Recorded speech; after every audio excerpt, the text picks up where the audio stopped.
और अगर मैं ब्रांडेड दवा लेता हूं तो मुझे कितने की पड़ेगी?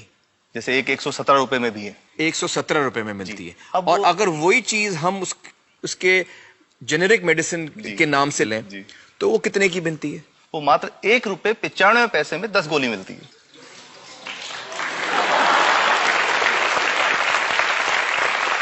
और दोनों गोलियों में कोई फर्क नहीं है किसी किस्म का? 100% समान, क्योंकि इसकी उत्पादन लागत ही इतनी है। उसका manufacturing, packaging, transport, retail margin, जो उसके मार्जिन जो हैं, जो हमारे ज्यादा वो सब मिला करके उतने की ही पड़ती है।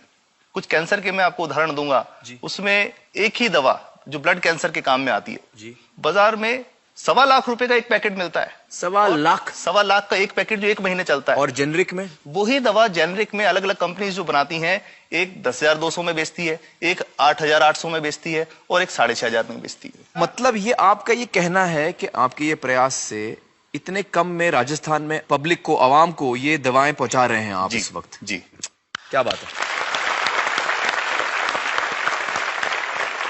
मेरा ये सवाल है कि डॉक्टर्स जो हैं वो हमारे पर्ची पर जेनेरिक नाम क्यों नहीं लिख के देते?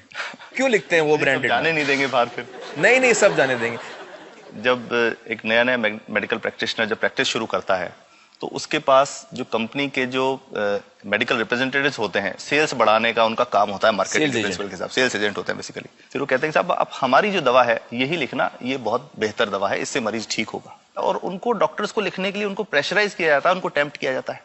तो ये इसमें बहुत बड़ा कारण है जो दवा की कीमत को उसकी वास्तविक कीमत से 5-10 गुना 20 गुना तक बढ़ा देता है। एक बहुत बड़ा कारण है, क्योंकि हमारे पास जब हम टेंडर करते हैं तो बहुत सारे कंपनी वाले आते हैं, जो भारत की जो सबसे बेहतर कंपनियां, जिसके भी नाम वो रेपुटेड कंपनियां जिनके नाम आप ले सकते हैं, वो सभी हमें वो उसको जो 70 रुपए की है उसको 2 रुपए में 5 रुपए में दे रही है, 30 रुपए की दवा 2 रुपए में दे रही है। इतना ज्यादा फर्क तो कंपनी तो दे सकती है और देना चाहती है, और हमें देती भी है इतनी कम दामों में, हमें दे रही है ना, ये संभव तो है। अच्छा, मैं आपको बताऊंगा कि भारत से हम लगभग 45,000 करोड़ रुपए की जेनरिक दवाइयां प्रतिवर्ष विदेशों को निर्यात करते हैं।